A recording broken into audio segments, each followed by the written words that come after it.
Le roman du roi Arthur, renouvelé par Xavier de Langlée. Introduction de Xavier de Langlée. Les romans de la Table ronde connurent du XIIe au XIVe siècle une prodigieuse carrière.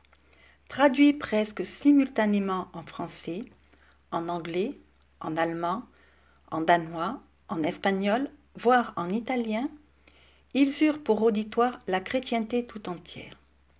L'écho qu'ils éveillèrent dans les cœurs provoqua de si longues résonances. L'émulation qu'ils suscitèrent fut si profonde et si durable que la manière de sentir et de vivre des hommes et des femmes d'Occident s'en trouva modifiée pour plusieurs siècles.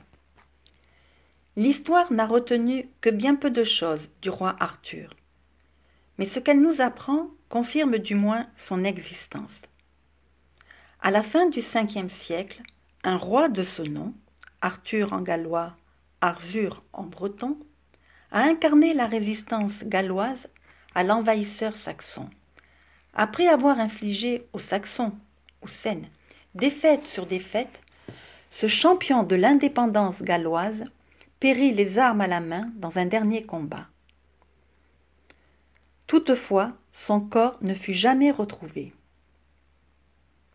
La légende devait tout naturellement prêter au héros disparu les plus hautes vertus de la race, amplifier ses exploits et insensiblement en faire un demi-dieu.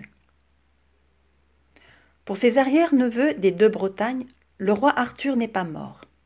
Réfugié dans l'île d'Avalon, il dort seulement d'un long sommeil. Son épée gît au fond d'un lac du pays de Galles.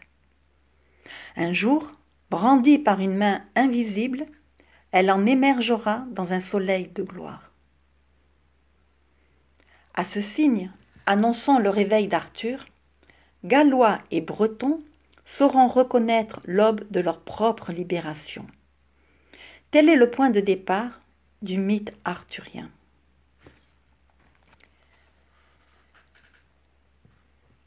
Jamais, il faut l'avouer, peuple vaincu ne sut tirer de sa défaite une plus haute revanche spirituelle.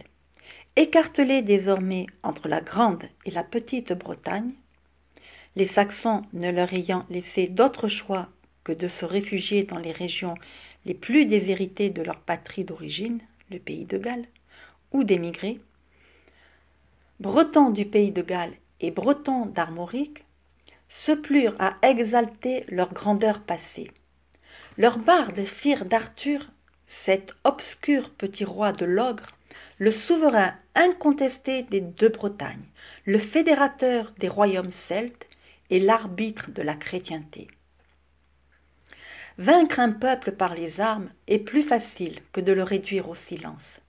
Les Saxons l'apprirent à leurs dépens. La version des vaincus s'accrédita. 5 siècles passèrent, puis vinrent les Normands.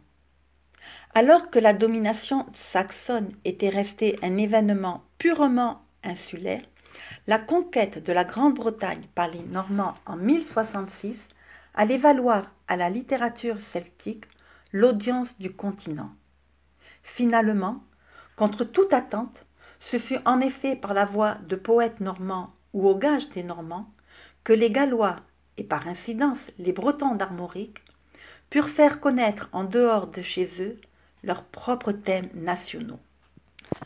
Le roman du roi Arthur débute avec Merlin l'Enchanteur. Voici son histoire.